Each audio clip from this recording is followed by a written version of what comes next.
Ted Economist also said that by reducing spending $5 billion might be marginally worse than raising income taxes at $3 billion. Well, and the number, the number that we're looking at, Tom, is with this new projections, we would have an increase in the revenue from the last biennium of 8.7%.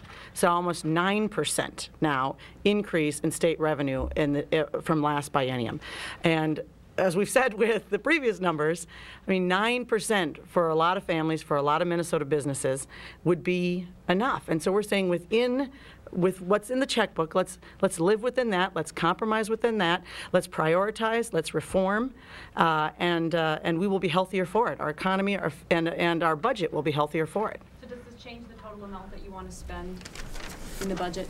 It's never really been about a spending number, Mary. It's been about living within our means, and it's about within that, how do we reform? You know, I mean, there's any number of things that we could do within it. We've got Senate File 1 that has, I think it's $200 million in tax reductions. Targets? Well, I mean, our targets were, we haven't made targets yet anyway, knowing that this was coming out. So, we have to continue with our budget work, and you'll see that in the next couple of weeks. Sure. I think the one thing you see out of this is if the money is left in the taxpayers' hands, it's better for us in the long term, which is something that we've been saying all along. When if you don't over-collect, and you let the people, the hardworking taxpayers of the great state, keep the money, they'll do the right thing with it. They'll invest it, they'll spend it, they'll, maybe they'll pay down a credit card, maybe they'll add on, maybe they won't take a vacation out of state, they'll take a vacation in state, but they spend it here when you let them keep a little bit more of it instead of coming in and taking more of it. So maybe that's something that we need to look at too. Maybe some targeted tax relief, who knows on what, but this definitely allows those conversations to come back into what we've been working on.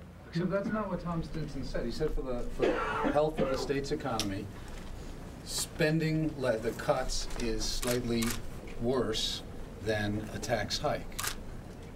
Well, again, and we've got these lovely sheets with all kinds of stuff. If you look what happens in the out bienniums, it still doesn't fix the problem.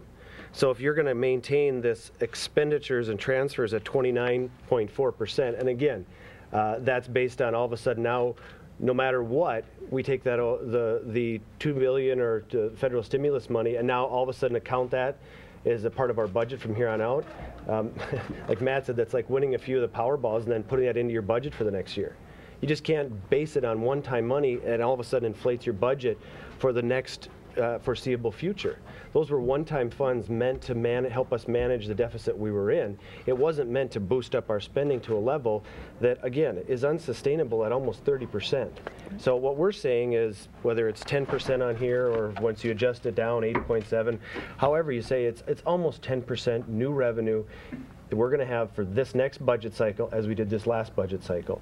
We think we can live within those means. But that doesn't really get to the question of which is better or worse for the economy. And what Stinson says is because tax hikes partially come out of savings and not just income, whereas cuts, if they're targeted toward losing jobs, if they're going to mean layoffs, hurts the economy slightly worse. Right, and we're talking about, looking at the structural deficit drivers, looking at why the problem is continuing into the following bienniums and reforming that. So that's a different conversation that we're having.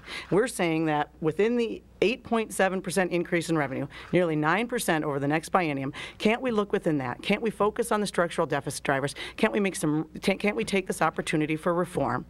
And our budget, our economy will be stronger for it. Also focusing on private sector job creation, which Dr. Stinson said is going to be the key. I think we all know that going forward to pull us out of the economic situation we're in.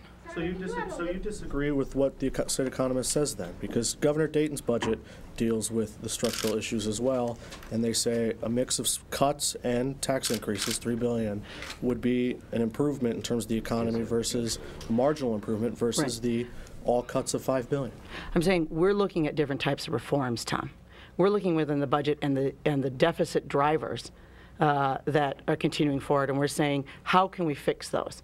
And what can we do with reform that is going to change those numbers into the next biennium?